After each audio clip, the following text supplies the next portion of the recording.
দুর্ধর্ষ ওপেনার, শক্ত middle order আর match জেতানো finisher. Asia কাপে ভারত এসেছে ধ্বংসাত্মক ব্যাটিং লাইন আপ নিয়ে। রোহিত কোহলি অবসর নিলেও টি-20তে তাদের অভাবটা ভারতকে একটুও ভোগাচ্ছে না। উল্টো অভিষেক শর্মা ও শুভমান গিলরা সব অভাব পূরণ করে দিচ্ছেন। আরও আছে সূর্যকুমার যাদব, সঞ্জু স্যামসন, হার্দিক পান্ডিয়া ও অক্ষর প্যাটেল। শ্রেয়াস আয়ারের মতো ব্যাটারকে তো ভারত স্কোয়াডে রাখলো না। টপ অর্ডার ফ্লপ করলে মিডল অর্ডার আছে, ওরা ফ্লপ করলে লোয়ার অর্ডার আছে। ভারতের ব্যাটিং বিভাগটা এভারেস্টের মতো উঁচু, সমুদ্রের মতো গভীর। প্রতিটি জায়গায় তাদের আলাদা আলাদা ম্যাচ উইনার আছে। সাধারণত ইনিংসের গোড়াপত্তন করেন একজন বাঁহাতি এবং একজন ডানহাতি। সেক্ষেত্রে এক পাশে শুভমান গিল এবং অন্য পাশে অভিষেক শর্মা ভারতের আদর্শ ওপেনিং জুটি। অভিষেক শর্মা যেদিন দাঁড়িয়ে যান, মাঠে সেদিন সাইক্লোন বয়ে যায়। সাইক্লোনের সেই আজ এক একবার এক এক দলের গায়ে লাগে। 24 বছর বয়সে অভিষেক টি-20তে ভারতের হয়ে রোহিত শর্মার অভাবটা দূর করছেন। মাত্র 18টা টি-20 খেলেই তিনি 2টা সেঞ্চুরির মালিক হয়ে গেছেন। আন্তর্জাতিক টি-20তে তার স্ট্রাইক রেটটা 190-এর বেশি। ক্যারিয়ারের শুরুতে শুভমান গিল টি-20 সংস্করণে নিজেকে ততটা মেলে ধরতে পারেননি, তবে সময়ের সাথে সাথে তার ব্যাটিংয়ে ধার বেড়েছে।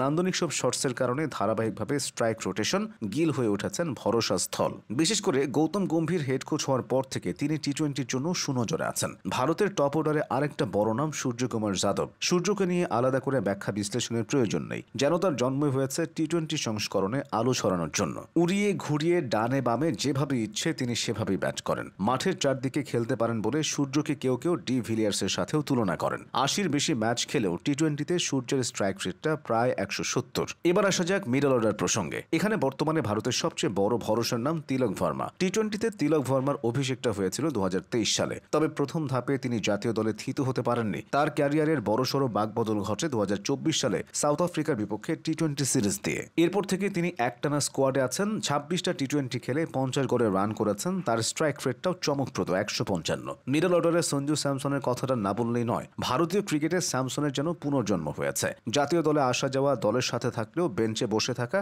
অতীতে এটাই ছিল তার নিয়তি। সেখানে এখন তিনি ব্যাটিং পরিকল্পনার মূল অংশ।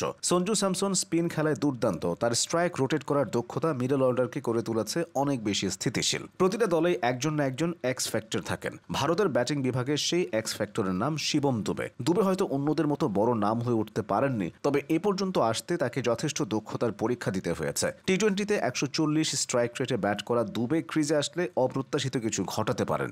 আবার ফিনিশার হিসেবেও তিনি বাড়তি মাত্রা যোগ করতে পারেন। তবে এই দায়িত্বে সবচেয়ে বেশি যাকে মানায় তিনি হার্দিক পান্ডিয়া। পান্ডিয়া ক্রিজে আসলে রানের গতি বেড়ে যায়। স্লোয়ার বলকে পিক করা কিংবা তীব্র গতিতে ধেয়ে আসা বলকে ব্যাটের আলতো ছোঁয়ায় সীমানার বাইরে পাঠানো তার কাছে মামুলি ব্যাপার। এছাড়া হার্দিকের ছক্কা মারার ক্ষমতা ভারতের বাড়তি পাওনা। তিনি যে কোনো পরিস্থিতিতে যে কোনো বোলারকে তক্তা বানিয়ে ছাড়তে পারেন। টি-20 সংস্করণে তার স্ট্রাইক রেটটা 141। সবশেষে যার কথা বলতে হবে তিনি অক্ষর প্যাটেল। অক্ষর প্যাটেল যেন ভারতীয় ক্রিকেটের আলাদিনের চেরাগ। দল যেভাবে চায় তিনি সেভাবেই হাজির হন। কখনো মিডল অর্ডারে, কখনো বা লোয়ার অর্ডারে। তিনি সব জায়গায় সব পরিস্থিতিতে চাপমুক্ত ব্যাটিংও করতে পারেন। টি-20তে তার স্ট্রাইক রেট কাটায় কাটায় 140। শুরু থেকে শেষ পর্যন্ত ভারতের ব্যাটিং বিভাগের পুরোটাই যেন একটা পাওয়ার হাউস।